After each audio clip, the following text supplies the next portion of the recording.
ഞാൻ കൊല്ലത്ത് കോപ്പറേറ്റീവ് ബാങ്കിന്റെ ഒരു ഫംഗ്ഷനിൽ പങ്കെടുത്തുകൊണ്ടിരിക്കുമ്പോൾ കളക്ടർ രാജൻ മാത്യു ആണ് എന്നെ വിവരം അറിയിച്ചത്. ഉടനെ പ്രോഗ്രാം ക്യാൻസൽ ചെയ്ത് ഇങ്ങോട്ട് പോകുന്നു. CM-നോടൊപ്പം ഞാനും അറ്റൻഡ് ചെയ്യേണ്ട ഫംഗ്ഷൻ ആയിരുന്നു. പെട്ടെന്നൊരു തലവേദന തോന്നിയത് കൊണ്ട് പോയില്ല. ഹോ, സാറിനെ കാണാൻ പത്രക്കാർ വന്നിട്ടുണ്ട്.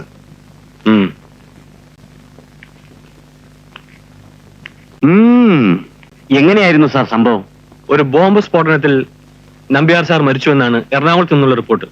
കൂടുതലൊന്നും അറിയാൻ കഴിഞ്ഞിട്ടില്ല. ഇതിന്റെ പിന്നിൽ ആരായിരിക്കാനാണ് സാധ്യത? അതേക്കുറിച്ച് ഇപ്പൊ എങ്ങനെ പറയാനാ? പോലീസ് അന്വേഷിച്ചുകൊണ്ടിരിക്കുകയാണ്. ആരെയും അറസ്റ്റ് ചെയ്തിട്ടില്ല. ഒന്ന് മാത്രം പറയാം, ജനാധിപത്യത്തിന് നേരെയുള്ള ഒരു കടന്നാണിത്. രാജ്യം ഭരിക്കുന്ന ജനനേതാക്കന്മാരെ വകവരുത്താനുള്ള ഒരു ദുഷ്പ്രവണത നമ്മുടെ നാട്ടിൽ വളർന്നുകൊണ്ടിരിക്കുകയാണ്. ഇത് കർശനമായി നിയന്ത്രിച്ചേ പറ്റൂ. ഈ സംഭവത്തിൽ പോലീസിന്റെ അനാസ്ഥകളായി സാർ വരുന്നുണ്ടോ? ഈ ചോദ്യം ചോദിക്കേണ്ട എന്നോടല്ല, ഹോം മിനിസ്റ്ററോടാണ്.